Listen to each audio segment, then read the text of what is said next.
Barangay Buting, ang mahusay na Mayor Pico Soto!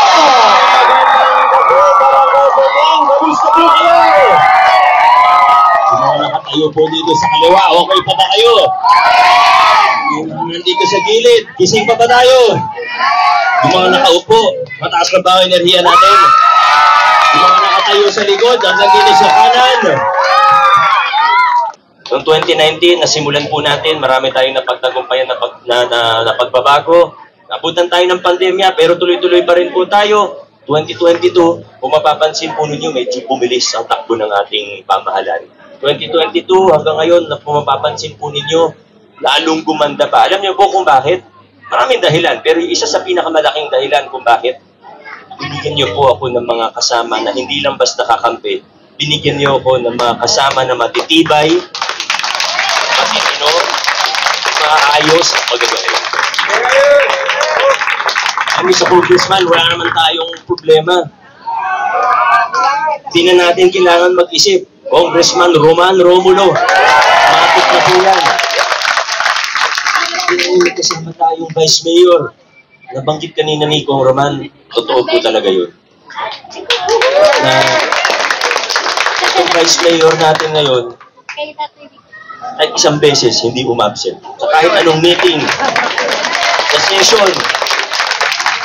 session, pag sinabing 10 a.m., 9:55, nandun na siya. Totoo po yan. Pag may meeting kami, Peace and Order Council, kasama po siya. Pag sinabing 2 p.m., 1:59, nandun na po siya. Hindi po biro yan. Napaka-importante na, diba, bago mo ipakita yung galing mo, dapat nandun ka muna. Kailangan present, hindi absent. Siyempre, yung mga konsehal po natin. Ang una natin tinatanong sa mga kasama sa Giting ng Pasig, sa totoo, alam niyo naman po siguro maraming nag-a-apply para makasama sa Giting ng Pasig. Huwag na natin banggitin yung mga pangalan nila. Pero sa totoo maraming nag-apply. Ang una ko pong tinatanong, ba't mo gusto maging konsehal? Ano ba tingin mo meron dyan na gusto mong maging konsehal? Kasi kung ang pakay mo lang o ang gusto mo lang, pakapalin yung wallet mo, hindi ka bagay sa Giting ng Pasig. Wala ka makakala dito. Lalo na, mula nung naging Vice Mayor si Dodot Jaworski, talagang wala nang ganun sa City Council natin. Pero siguro yung iba, di pa nila alam na ganun eh. Akala nila kagaya pa rin ng dati. Yung mga konsehal po natin sa Giting ng Pasig, sila po yung mga kaisa natin sa prinsipyo at sa direksyon. Napaka-importante po yan. Isipin nyo, sasakay kayo ng bus o ng aeroplano o ng kahit anong sasakyan. Yung piloto, yung driver, gustong dumiretso. Pero yung mga pasahero, yung co-pilot, yung konduktor, gustong kumaliwat kanan. Magulo po yun. Disgrasya po yun. Sa Pasig, ayaw natin ng disgrasya. Gusto natin tuloy-tuloy tayo sa pag-unlad. Tuloy tayo sa pagbabago. Kung anong nasimulan na, kailangan paigtingin pa natin. Pero meron po akong isa na pinasa ko na po sa House of third and final reading, pasado na po sa amin. Ako rin ang nagsulat. Sa Senado po, in fairness, dinidig na po nila ngayon. Etong bago po, ito yung binabanggit kanina ni Vice Dodo. Ang pangalan po nito, Education Pathways Bill. Kasi naniniwala po tayo, hindi lang naman sa pagiging college graduate, matatagpuan ng isang tao ang karera niya. Yung TechVoc, napaka-importante po niyan. Dito po, nung una nagkaroon tayo ng call centers, yung namumuno po, yung mga presidente ng call center dito, lalo na yung galing sa mga dayuhan ng bansa, hindi po college graduates. TechVoc graduates ng bansa nila. Kasi binigyan po nila ng importansya yung TechVoc. Kasi ngayon po, sa totoo, nung pinasok natin yung K-12, di ba 4 na track? Isang track dyan, TechVoc. 29% po pumapasok dyan. Pero pinasok natin sa DepEd. Hindi naman po sila yung eksperto eh. Ang DepEd, ang eksperto nila, academics. Pero skills training, hindi naman sa DepEd dapat yan. Pero pinilit na ipasok po sa DepEd. Pangalawa, pag nag-graduate dyan, karamihan na binibigay nila, National Certificate 2, NC2. Ang NC2 po, ang ibig lang sabihin yan, meron ka ng competencies, pero hindi pa sapat. hindi ka pwedeng mag-isa. So, hindi ka job ready. Kahit magtapos ka ng grade 12, hindi ka job ready kasi NC2 lang nakuha mo eh. Kaya nga, di ba nga, yung industriya ngayon, ang gusto pa rin nila, college graduate. Ang gusto pa rin nila, second year college ka man lang. So yung pinangako natin sa grade 12 graduates, hindi nagkatotoo. Ang trabahong nakukuha nila, kahit na walang K-12, makukuha rin naman nila yung trabahong yun. So para sa akin, ayusin na natin. Bigyan natin ng halaga, importansya ang textbook. Pero sa academic po, gusto ko rin pong baguhin yun. Kasalukuyan po, pag tumapa ka ng grades 11 and 12, meron kang 31 subjects na dadaanan. Na ang dami po. Tayo nga po noon, hanggang 14 high school lang, grade 10 lang eh. Sila ngayon, dinagdagan na natin ng 2 taon, 31 subjects pa, eh hindi naman po lahat ng teacher dalubhasa sa bawat subject na pinasok nila doon. Tapos pagdating ng kolehiyo, pag mali pa yung napili mong track, pag mali pa yung strand na napili mo, dadagdagan ka pa ng subject sa kolehiyo. Halimbawa, engineering. Pag nag-apply ka ngayon sa engineering sa kolehiyo, tatanungin sa'yo, ano ang track mo, ano ang strand mo. Kung hindi ka nag-STEM, dagdag ka na naman ng subject kasi kulang raw yung kaalaman mo. Eh dati nga, 4th year high school, pwede na. Pero dahil sa K-12 po, nadagdagan eh. Pag gusto mo maging psychologist, tatanungin sa'yo, nag-UMS ka ba o hindi? Pag hindi ka rin nag-UMS, dadagdagan ka rin sa kolehiyo na subjects. May dagdagan ng 31 subjects sa 11 and 12, kolehiyo mo po, mahaba pa, depende sa kurso mo. Kaya ito po yung proposal ko sa batas na ginagawa ko. Sa grades 11 and 12, tanggalin na natin ang track, tanggalin na natin ang strands. 8 subject na lang, hindi na 31. Yung 8 subject, 4 sa grade 11, 4 sa grade 12. Ano yung 8 subject? Yung 8 subject, ito yung 8 subject na GE subject sa first year college. Meron po dyan sa first year college, lahat tayo, pag nag-first year ka, may 8 subject na lahat tayo kailangan natin daanan yun. Yun sinasabi ko sa DepEd. Yung 8 yun, yun rin ang ikopya nila, 4 sa grade 11, 4 sa grade 12. Pag pumasa yung bata, ibig sabihin, college ready siya. Dahil college subject yun eh. Pwede pa rin magka-electives, pero hindi naman counted yun. Parang kusa na lang yun. Parang may electives pa rin, pero kusa na lang. Matapos mo yung 8 subject, pwede ka na magkolehiyo. Hindi lang po yun. Pagdating mo ng first year college, may mga advanced placement exam dun eh. Pag kinuha mo po yun, dapat pumasa ka nun, dapat mag-credit yung 8 subject mo sa 11 and 12. Para kaysa 4 years sa college, mabawasan natin to 3.5 years na lang. Dahil mahal po talaga ang kolehiyo. Pero may bonus pa po ako. Pero bago ko banggitin pala yung bonus po, no? Kasi talagang sa amin po sa Giting ng Pasig, importante ang edukasyon. Pero ito rin po, sana matanim na rin po natin sa isip at puso natin. Magandang edukasyon, maganda magtapos ng high school, maganda magtapos ng kolehiyo, maganda maging professional, teacher, nurse, doktor, accountant, lawyer, maganda po lahat yan. Pero, bilang mga nakakatanda, ang edukasyon po, hindi lang po yan ang naguhugis ng karakter ng isang bata. Ang karakter ng bata po, nahuhugis po yan sa gabay na binibigay natin. Dapat po yung payo natin sa kanila, yung maging maayos na bata habang lumalaki. Maging honest, maging totoo, magkaroon ng trabaho, na makakauwi ka po ng sweldo, hindi man malaki, pero sapat para sa pamilya mo at sa sarili mo, para may dangal ang trabaho mo. Ang dangal po, hindi nakukuha yan sa edukasyon, ha?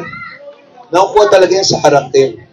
Sa totoo po, marami pong hindi nagtapos ng high school, hindi nagkolehiyo, hindi naging professional.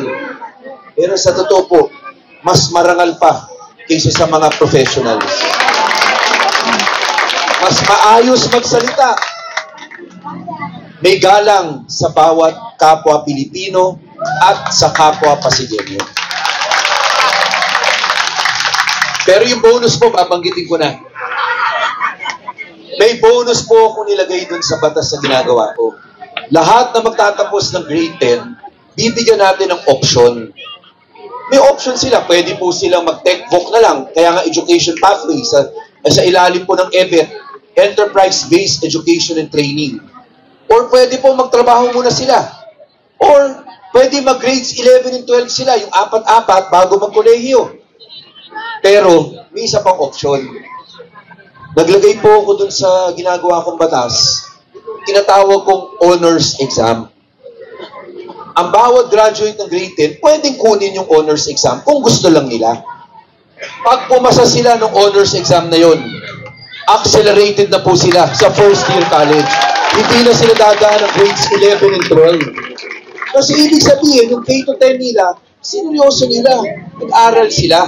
Bigyan naman po natin sila ng pagkakataon na makapag-aral ka agad, makapagtapos, makapagtrabaho, makatulong sa sarili nila at sa kanilang pamilya. Ano po ang ginawa ni Mayor Vico pag-upo niya sa 2019? Mula 11,000 scholar, imbes nang magbawas siya, nagdagdag pa siya.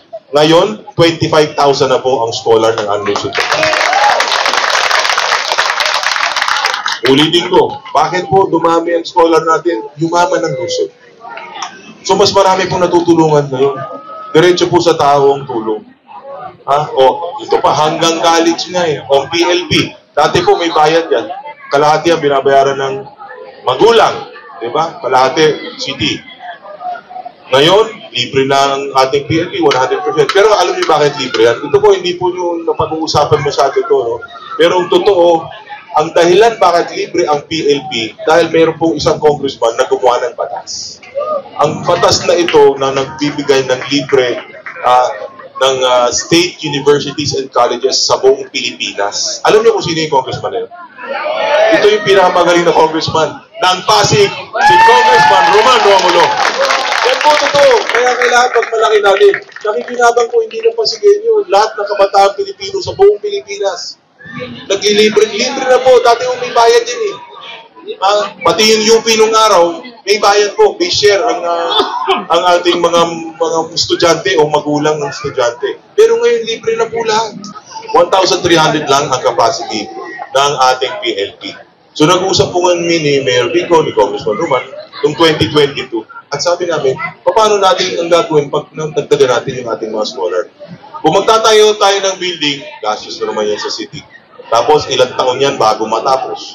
Bilyon-bilyon ang kailangan natin pera. Ang maintenance natin every year, magkano, dadagdag sa katagulong natin.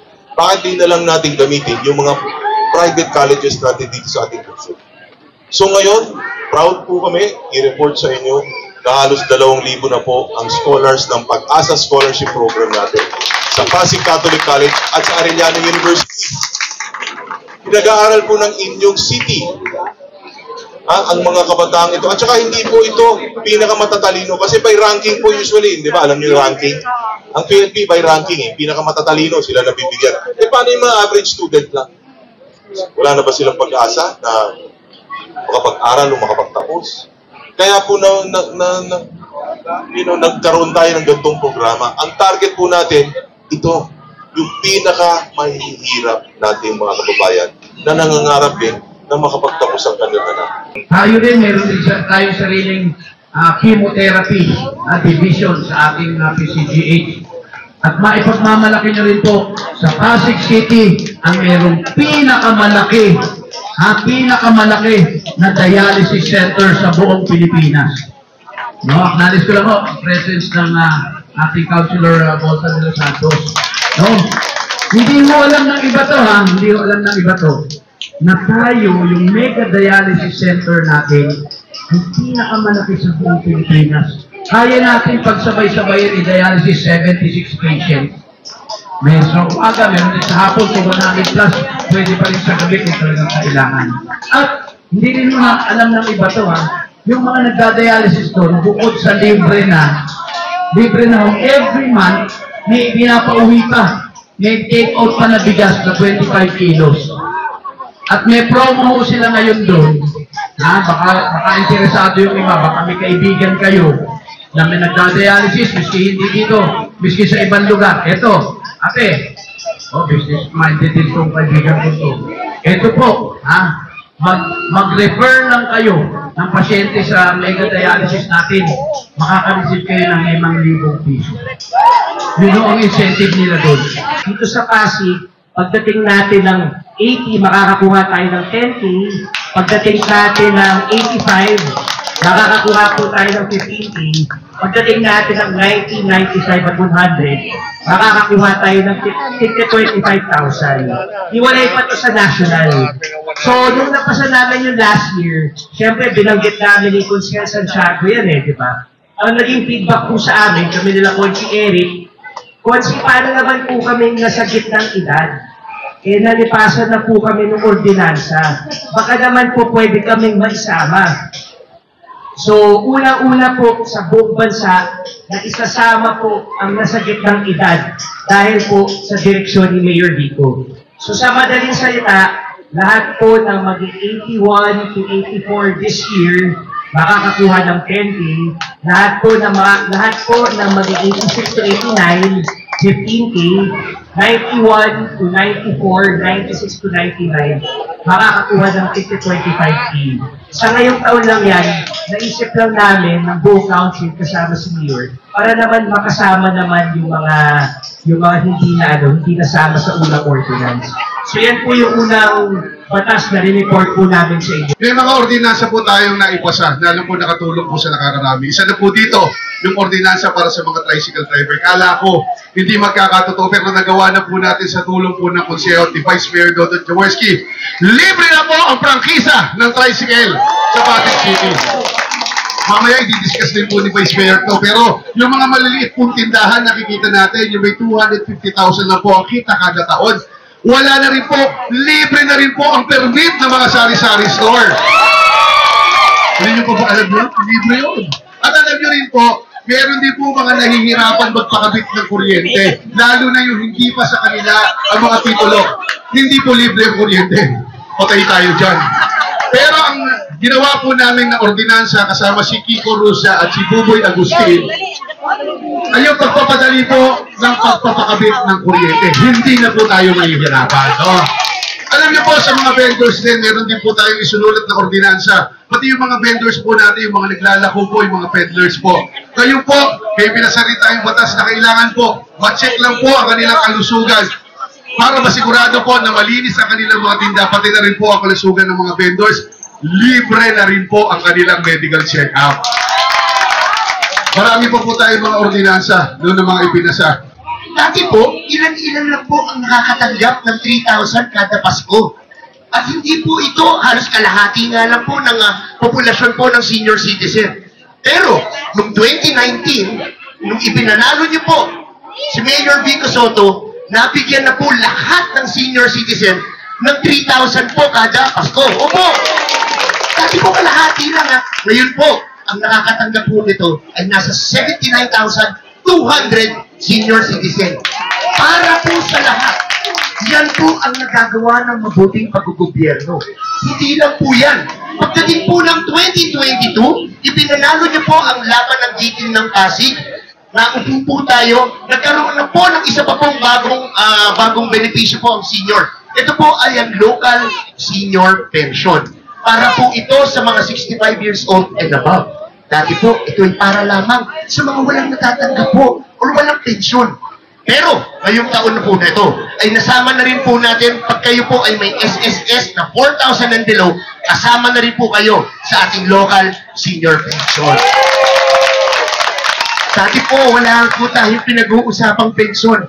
Ang nakakatanggap po nito ay nasa 22,300 na senior citizen. Iyan po ang nagagawa pagka naaatado natin ng maayos ang ating pondo sa pangangalaga po ng ating senior. Itinayo po natin ang Pasig City CSO Academy. In a nutshell, sa madaling salita, ito po ay parang eskwelahan para sa mga leader ng pamayanan o volunteer sa pamayanan tulad ng mga senior citizen, HOA, person with disability, TODA at iba't iba pa pong sektor. Ito po ay isang training institution na kung i-enroll po sa ibang lugar, at kauna-unahan po ito sa buong Pilipinas, kung i-enroll po sa ibang institution, ang tuition fee po, 70,000 hanggang 150,000 pesos. Alam niyo po sa Pasig, yung sinimulan po natin, libre po ito at walang bayad. At meron na po kami 270 graduates. At ang pinakabata po namin na graduate, alam niyo po ilang taon? 82 years old. Kaya nga po may nagsasabi minsan, alam niyo, Coach Paul, hindi kami nakaranas na makagraduate. Pero dito po sa CSO Academy, naranasan po namin. Mga kasama, bakit ko po ito kinukwento?